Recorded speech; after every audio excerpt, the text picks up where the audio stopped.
I am one. I cannot do everything, but I can do something. And because I cannot do everything, I will not refuse to do the something that I can do. What I can do, I should do. And what I should do, by the grace of God, I will do. That's a quote by Edward Everett Hale.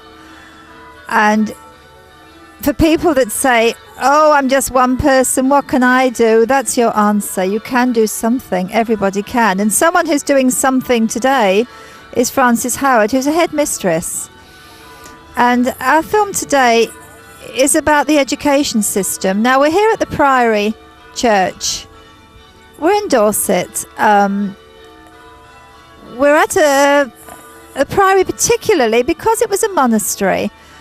And it reminds us that the first schools were held by the monks.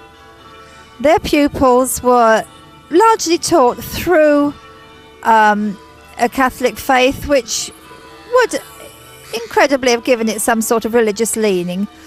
We moved from there into the private schools, set up by private people, private pupils paying a lot of money. That's where the rich went. But nonetheless, the education system flourished.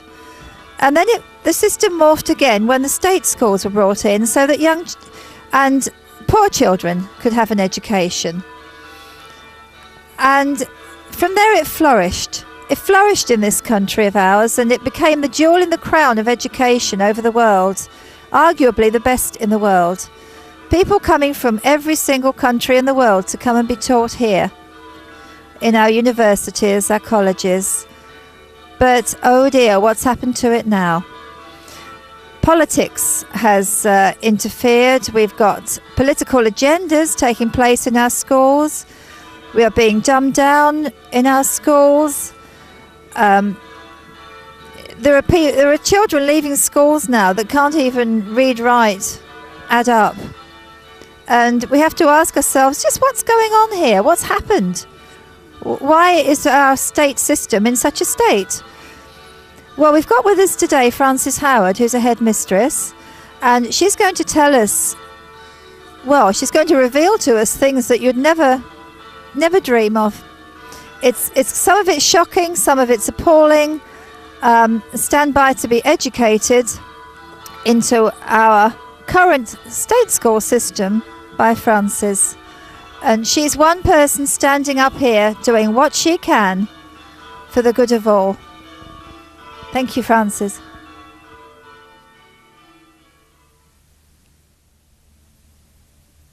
Hello. If you're concerned about the rhetoric about the EU, I would like to bring an idea into the argument. Now, the idea is from a book which I have read recently, a marvellous book called The Road to Serfdom by Friedrich Hayek. He said, after his personal experiences with the Nazis and the communists, the two goals of personal freedom and a planned single economy were irreconcilable.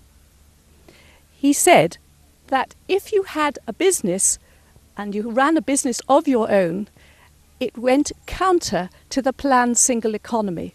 So personal achievements and personal freedoms were not possible with a single idea of economics. Now, he also said that there was a very great moral problem once you'd set up a single economic plan. Who decides who spends the taxes and where? Do you spend the taxes repairing the drains in Latvia or the flood defences in Britain? Who decides? And another area which we are very concerned about, the human rights. When Liako Chindamo was released, he was given the freedom to stay in this country. Most people thought he should be flogged and sent back to Italy. He had murdered a man who'd run a school, Philip Lawrence, and he was now a danger to Mrs. Lawrence, who had no choice in the matter, having had her life ruined by this man. Who decides that this man should stay in this country?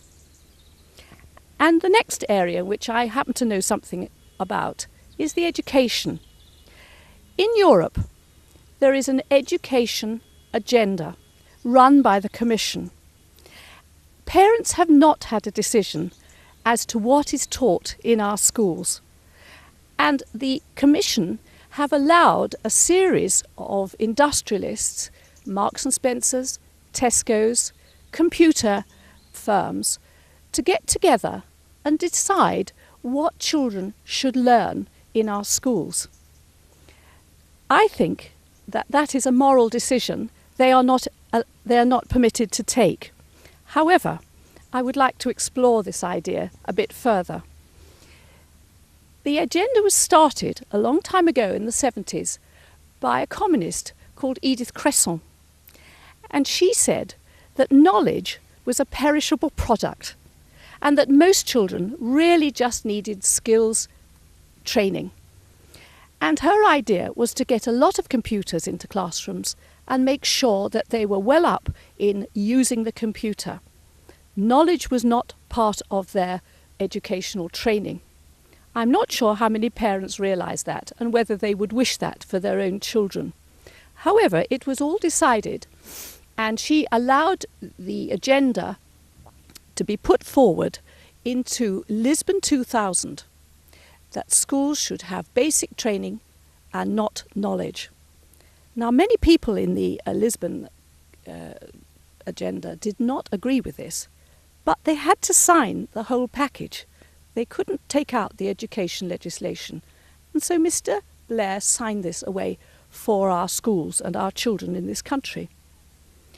Now, I work in schools, and I've been very surprised at how many lessons I've had to take, which have been just computer lessons. Children have found it very difficult to find things on the computer since they can't spell and they can't read very well.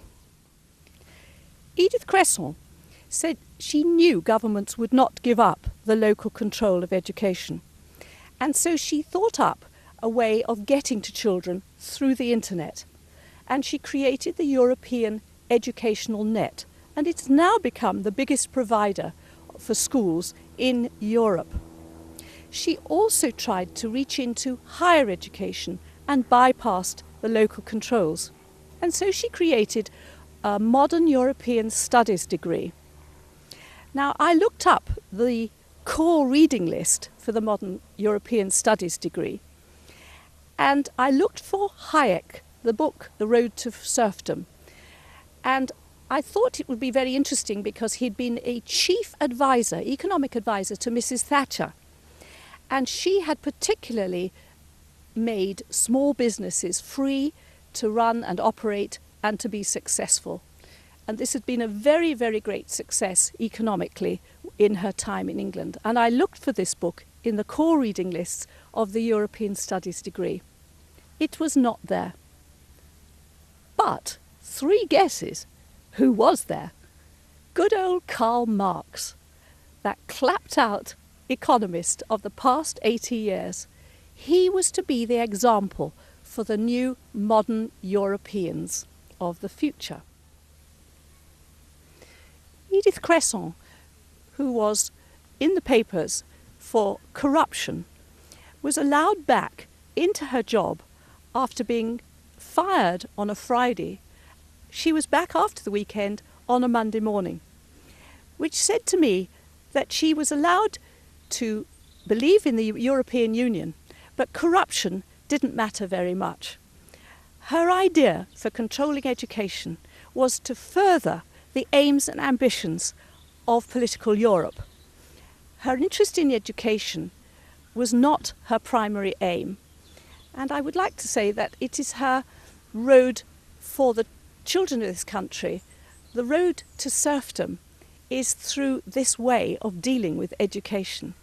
Children in our schools desperately need individual interests, individual attention from qualified teachers. If you take this away and centralise education, give it to people who have other things on their mind, then the individual needs of children in our own country are not going to be attended to. Local control of schools is vital for children who parents know what they need. Local authorities are much more in tune with the needs of their own community. It is not right to have big decisions about what goes into the curriculum taken behind closed doors with bureaucrats, industrialists, people who have personal agendas. So our children are to get computer-based education in schools, lifelong learning. And Edith Cresson said originally that it would just be for simple jobs. And one of her definitions of a simple job was a teaching assistant. Now, in our schools in Britain, many are failing. Many have very great difficulty in getting heads and teachers to stay in the violent schools. So teaching assistants are very important people now in classrooms, keeping children at their lessons. But they are not people who have had the knowledge-based education, or will not have if the education agenda in Europe goes forward any further. And I think that the literacy and the seriousness of the reading ages and the numeracy which we have in our country is not being addressed by this agenda. And I do think that the broader and the more centralised agenda that we get decreases the actual value and the need of the children in the classroom. So the practicalities of having a centralised European education system are already questionable.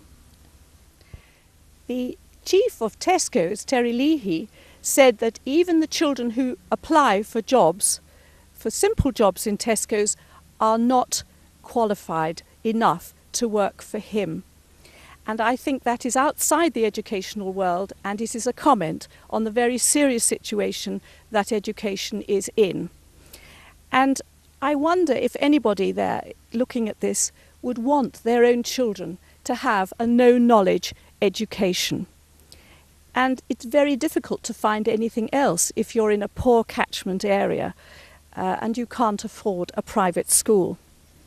So my conclusions from this short talk about the education is the road to serfdom is there for many illiterate children because of the European single economy, which has no higher aspiration than teaching children how to use a computer.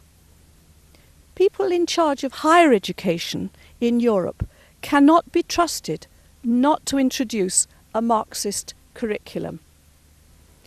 And finally, what moral grounds are there in the education curriculum to decide from Brussels that children should have a no-knowledge education? There is no moral authority from the bureaucrats in Brussels to take decisions like that from parents, out of parents' hands, as to what is taught in our schools. I do recommend you to read The Road to Serfdom to all who are interested in the practical realities of personal freedom.